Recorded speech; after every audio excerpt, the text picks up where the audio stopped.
Hello.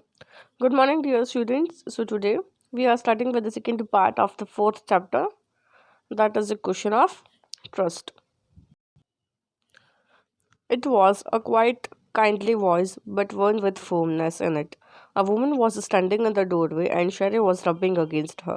So, in the last session, we had just seen that Horace standby was had already entered into the house of Shotover Greens and he was trying to rob the safe, but when he entered into the room and he got the description from the book that was published by an author, that and in that description he had seen that the safe was behind the painting, and he heard a voice that came from the backside, and the voice stated that, are you having a hay fever or a cold? So he is saying that he is having a hay fever. And so the person who was standing behind said to him that you should cure your disease by getting the right clue that from by which plant you are facing this problem of sneezing. So the voice that came, it was a kindly voice and it was having a firmness in it. A woman was standing in the door and the sherry was sitting behind next to her. She was young, quite pretty, and was dressed in red. So the lady who was standing in the door was quite pretty and she was standing in a red dress. She walked to the fireplace and straightened the ornaments there. So she walked to the fireplace over there and she straightened the ornaments. Down, Sherry, she said. Anyone would think I had been away for a month. She smiled at Horace and went on. So the lady is saying to the Horace Dunbar that everyone was thinking that she had been away for a month. However, I came back just in time, though I didn't expect to meet a burglar. So she is saying that I had just entered the house and I did not expect that she will meet the thief over there. Horace had some hope because she seemed to be amused at meeting him. She might avoid trouble if he treated her the right way. He replied, I didn't expect to meet one of the family.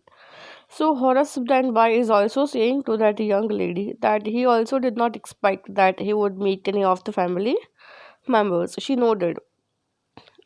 I see what an inconvenience it is for you to meet me. What are you going to do? So she nodded her head and she is saying to the Horace standby that what are you going to do?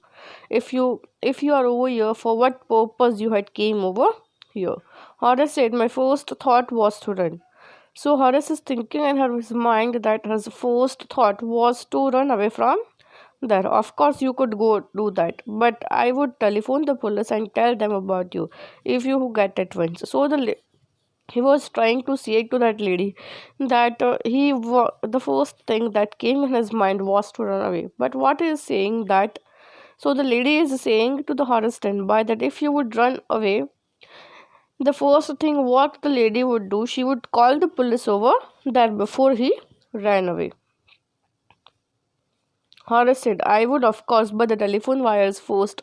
And then he hesitated and smiled on his face.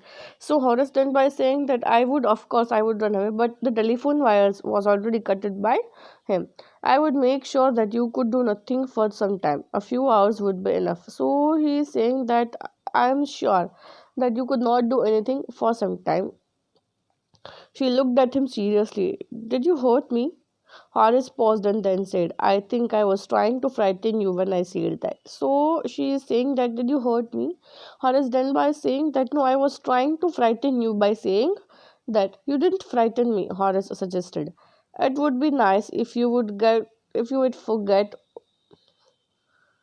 you ever saw me. Let me go. So the Horace Dunbar is saying to that lady that it would be more better if you forget everything that you had seen me over here. The voice was suddenly sharp. Why should I? You are going to rob me. If I would let you go, you will only rob someone else. The society must be protected from men like you. So Horace Dunbar is saying to that woman, the lady who was standing in the red, that you should forget about me. You should forget my face and everything. So she is saying that why should I forget you? Because I already knew that you had came over here to rob the house.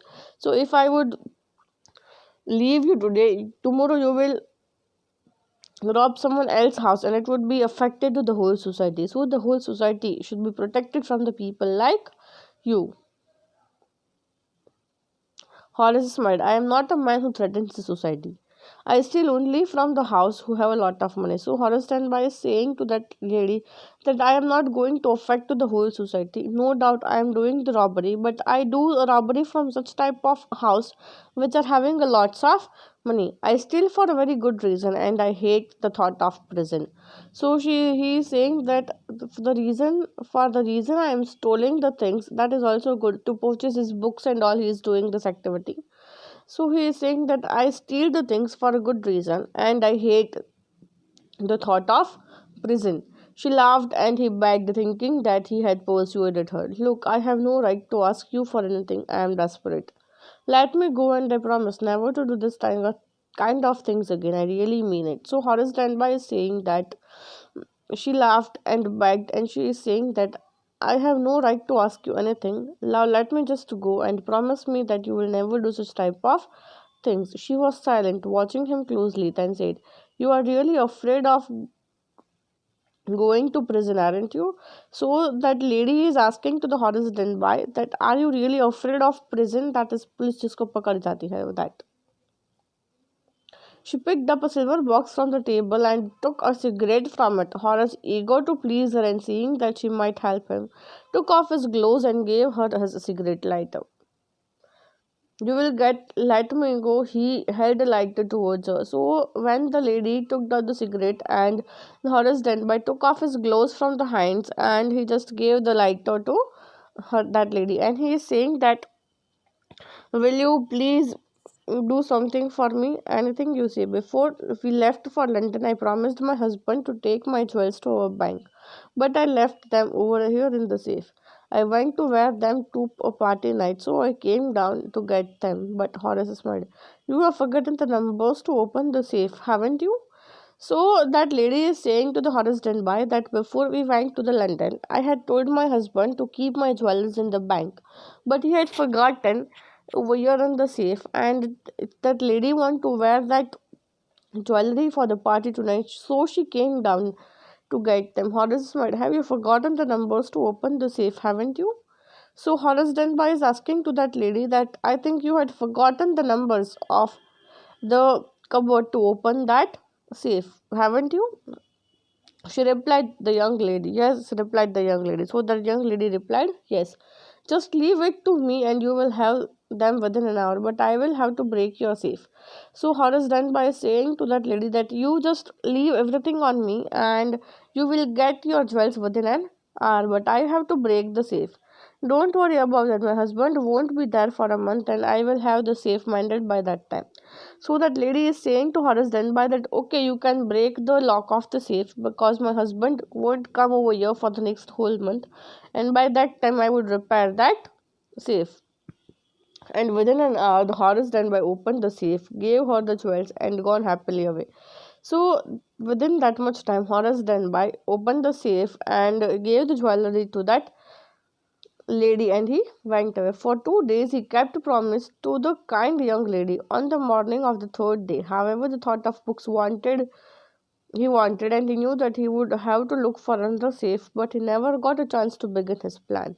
So for the next 2 days he was thinking that as he promised to that lady he left over there, and on the third morning he was having a thought of books in his mind. So what did he do? He and he did not have any kind of plans for the next robbery with him.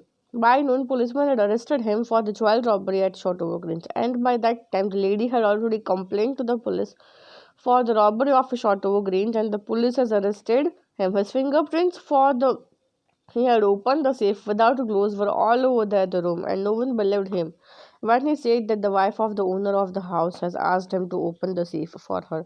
So, what are the big mistake he has done? He just opened the lock. He just broke the lock of the door of a safe without wearing the gloves, and the fingerprints were there in the gloves.